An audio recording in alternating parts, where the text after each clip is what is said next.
Guys, मेरा नाम है अंकित श्रीवास्तव और मैं पढ़ रहा था द लेसन्स ऑफ हिस्ट्री। ये एक 5000 प्लस साल की एक सीरीज़ है जिसमें सब कुछ मेंशन है कि पहले क्या होता था, पूरी हिस्ट्री से आप क्या सीख सकते हैं। तो एक बुक है द स्टोरी ऑफ सिविलाइजेशन, ठीक है। वो उसका एक पार्ट है ये द लेसन्स ऑफ हिस्ट्री। तो इसमें मैंने जब पढ़ी इस बुक को तो मेरे को बहुत सी चीज़ें लगी जो मतलब मैं शेयर कर सकता हूँ। तो अ, शुरू करते हैं। तो जो सबसे बड़ा लेसन है वो ये है कि ह्यूमन हिस्ट्री का सबसे ब्रूटल ट्रुथ ये है कि इंसान जो है हिस्ट्री से बहुत कम सीखता है। ठीक है, सिविलाइजेशन सिर्फ एक थिन लेयर है, इसके नीचे जंगल राज ही चलता है। और हिस्ट्री सिर्फ डेट्स नहीं है, ह्यूमन नेचर का एक्सरे कह सकते हैं हम। ठीक है, इसमें सब पता चलता है कि इंसान ने कब क्या कैसे किया। ठीक है, और अगर आप हिस्ट्री अच्छे से पढ़ सकते हो तो आप फ्यूचर को प्रेडिक्ट कर सकते हो। अभी ह्यूमन हिस्ट्री कॉस्मिक टाइम का एक छोटा सा मूवमेंट है। ठीक है, एक कॉमेट या नेचुरल डिजास्टर सिविलाइजेशन को सेकंड्स में ख़त्म कर सकता है। इसलिए हिस्ट्री का पहला लेसन है इंसान को हम्बल होना चाहिए। अब ज्योग्राफी शेप्स के हिसाब से बात करते हैं सिविलाइजेशन की। तो रिवर्स और वाटर रूट्स जो है सिविलाइजेशन को जन्म देते हैं। इजिप्ट जो है वो नाइल रिवर का ही गिफ्ट है। ट्रेड रूट्स एम्पायर बनाते हैं और गिरा देते हैं। और टेक्नोलॉजी जो है वो ज्योग्राफी का इन्फ्लुएंस कम कर देती है। अब बात करते हैं जो बायोलॉजी से हम सीख सकते हैं।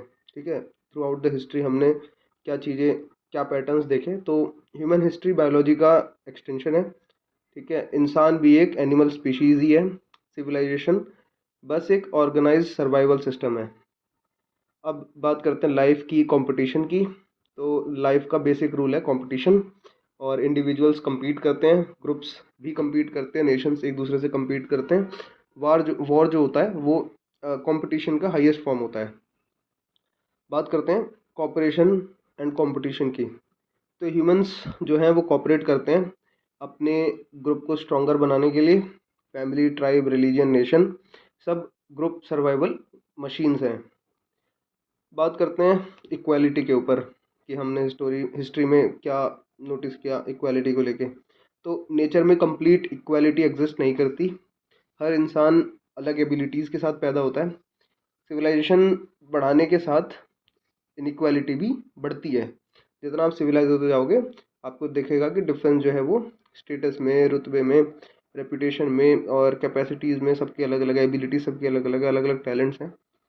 बात करते हैं फ्रीडम के ऊपर, फ्रीडम वर्सेस इक्वालिटी। तो फ्रीडम और इक्वालिटी एक दूसरे के एनिमीज़ हैं। ज़्यादा फ्रीडम रहेगी तो ज़्यादा इनइक्वालिटी होगी। ज़्यादा इक्वालिटी एनफोर्स करनी हो तो फ्रीडम कम करनी पड़ती है। बात करते हैं सिलेक्शन के ऊपर। तो हिस्ट्री में भी सर्वाइवल ऑफ द फिटेस्ट का रूल चलता था। ठीक है, जो सोसाइटीज़ अडेप्ट कर लेती हैं वो सर्वाइव कर जाती हैं। बात करते हैं डेमोग्राफी की। डेमोग्राफी किसी एरिया की कितना इन्फ्लुएंस करती है हिस्ट्री को, या फिर कितना इम्पैक्ट करती है। तो कह सकते हो कि demography is equal to destiny. ठीक है, ये एक साइलेंट इंडिकेटर होता है कि आप किस दिशा में जाओगे आगे फ्यूचर में।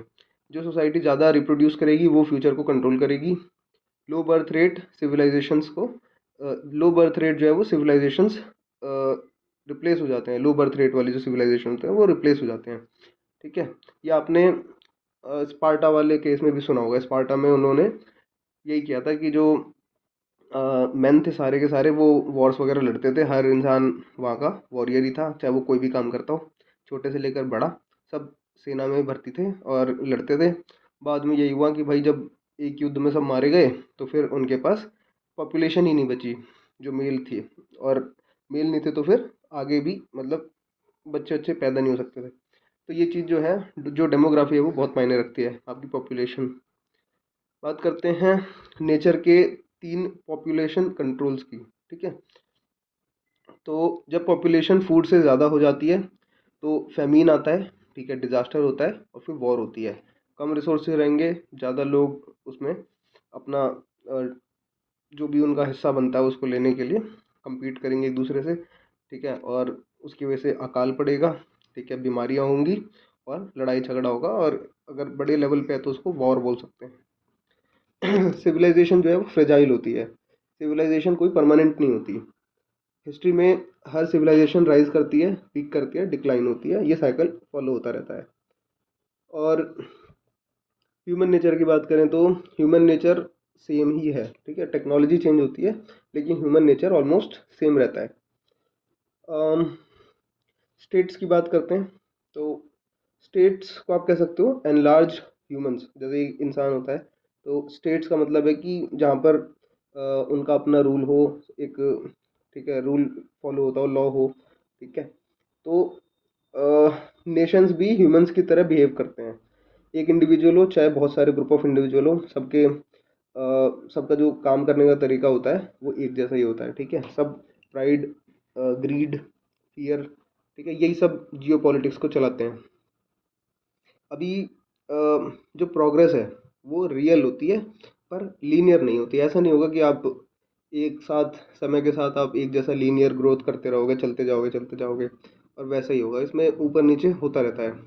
नॉलेज जो है वो एक्यूमुलेट होती है लेकिन जो मोरल प्रोग्रेस है वो गारंटीड नहीं है, ठीक है, कभी ऊपर कभी नीचे सब चलता रहेगा। हिस्ट्री में जो प्रॉब्लम्स सिविलाइजेशंस जो है वो सॉल्व कर देती है, ठीक है।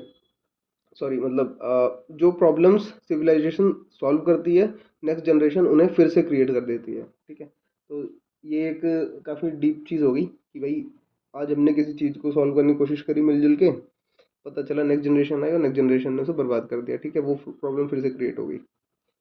अभी हिस्ट्री का जो फाइनल लेसन ये है कि ह्यूमन नेचर रेयरली चेंज होता है, ठीक है, सिर्फ टूल्स, टेक्नोलॉजी, इंफ्रास्ट्रक्चर, ये सब चेंज होता रहता है। तो ये मैंने जितना पढ़ा था अभी उसमें से कुछ मेन पॉइंट्स थे। बाकी जैसे जैसे बुक आगे पढ़ूंगा मैं आगे बताता जाऊंगा।